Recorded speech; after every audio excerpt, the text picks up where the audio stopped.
ایسے لوگ جو بزرگوں اولیاء کی تربت پر اللہ تبارک و تعالیٰ سے دعا کے لیے جاتے ہیں، اللہ تبارک و تعالیٰ کے حضور اپنی مشکل کا سوال کرنے جاتے ہیں، یہ معاملات الگ ہیں کیونکہ اس میں آپ دنیاوی سوال کر رہے ہیں۔ لیکن ایک انسان جو باطن کا علم جاننا چاہتا ہے، جو باطن پر اپنی توجہ کر رہا ہے، جو باطن سے اپنے رب کی طرف رجوع کرنا چاہتا ہے، اس کا معاملہ الگ ہے۔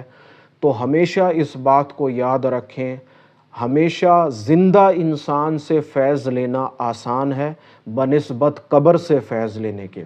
یہ میرے مرشد کا قول ہے کہ دیکھو، اگر تم فیضیابی چاہتے ہو، تم چاہتے ہو کہ تمہاری روحانی تربیت ہو، کسی زندہ انسان کو تلاش کرو، کیونکہ زندہ انسان کی بات کو سمجھنا، اس کے عمل کو دیکھنا، اس سے فیض حاصل کرنا بنسبت قبر والے کے آسان ہوتا ہے۔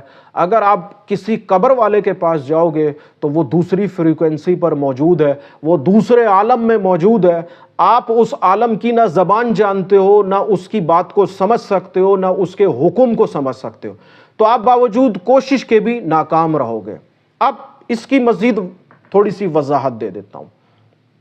بالفرض آپ کے پاس جو بجلی کا بلب ہے وہ 0 واٹ کا ہے، تھوڑی سی بھی لائٹ آئے گی تو وہ روشن ہو جائے گا اس حد تک جس حد تک اس کی کیپیسٹی ہے۔ لیکن دوسری فریکوینسی پر جو الیکٹرسٹی چل رہی ہے اس پر 1000 وولٹ چل رہا ہے اور اس کا بلب جو ہے وہ بھی 1000 وولٹ کا ہے۔ اب 0 واٹ کا انسان اس 1000 واٹ کے کرنٹ میں جائے گا تو پھر اس کا نقصان یہ ہوگا کہ اس کا بلب جو ہے وہ پھٹ جائے گا۔